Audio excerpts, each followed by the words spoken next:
Okay, so you have this first template that is for introducing an argument. It's a longer sentence with 5 blanks. I went with the drinking age discussion that we had a little bit last week. Let me read the sentence, and then you're going to fill in each blank with 1 through 5. Obviously not in that same order. So when it comes to the topic of A, most of us will readily agree that B. Where this agreement usually ends, however, is on the question of C. Well, some are convinced that D, others believe that E. The blanks are 1, not in this order, you'll figure out the order. 1, it should be. 2, it happens often. 3, it should not. 4, underage drinking. And 5, whether the drinking age should be lowered to 18. I will tell you that D and E are reversible, so take a few minutes there and think about what goes in the blank.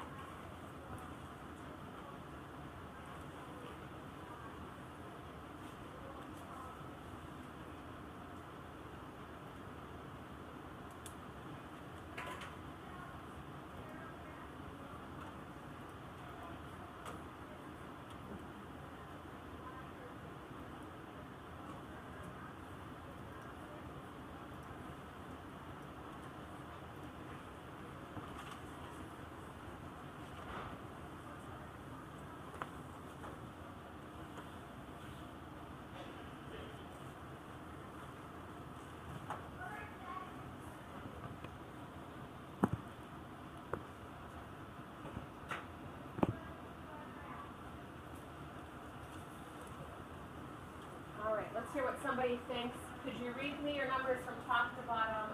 Shane. Barack. 425. Barack said 42513. Does anyone disagree? We all agree. And 13 could be reversed 31. So the new sentence reads, when it comes to the topic of underage drinking, most of us will readily agree that it happens often. Where this argument usually ends, however, is on the question of whether the drinking age should be lowered to 18. Well, some are convinced that it should be, others believe that it should not.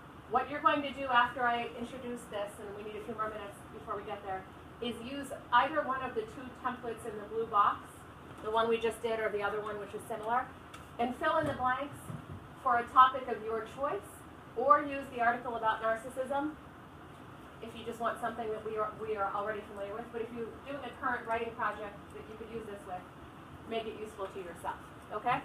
The next type of templates we're going to look at are very similar to the signal phrases we've already been introduced to. So go to the pink box.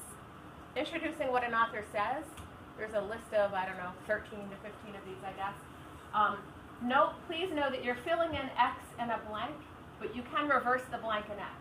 You could say, Joe Schmo from Buffalo acknowledges that the drinking age would be more effective at 18. Or you could reverse it and say, the drinking age would be more effective at 18, acknowledges Joe Schmo from Buffalo. Why is it good to alternate it so your writing doesn't get repetitive and dull? Okay, let's just try a quick fill-in activity. This will be too easy for you guys. So I used argues, and I have 6 and 7 to go in F and G and H and I.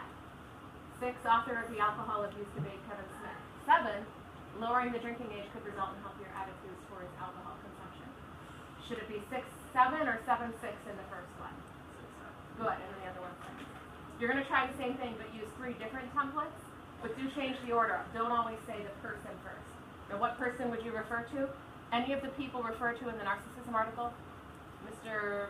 blah, blah, blah, argued blah, blah, blah. Or you could go with the topic you're currently writing about. That would be fine, too. Are there any questions? You're going to write 2 templates. If you want to copy, paste, and type this, that's kind of nice because then you can just fill in the blanks. I do want you to write the sentence out to see how your ideas merge with the template. Okay? Any questions about the directions for today? When you're done, you can just slide those back into your folders, and I'll take a look at them next time I see you.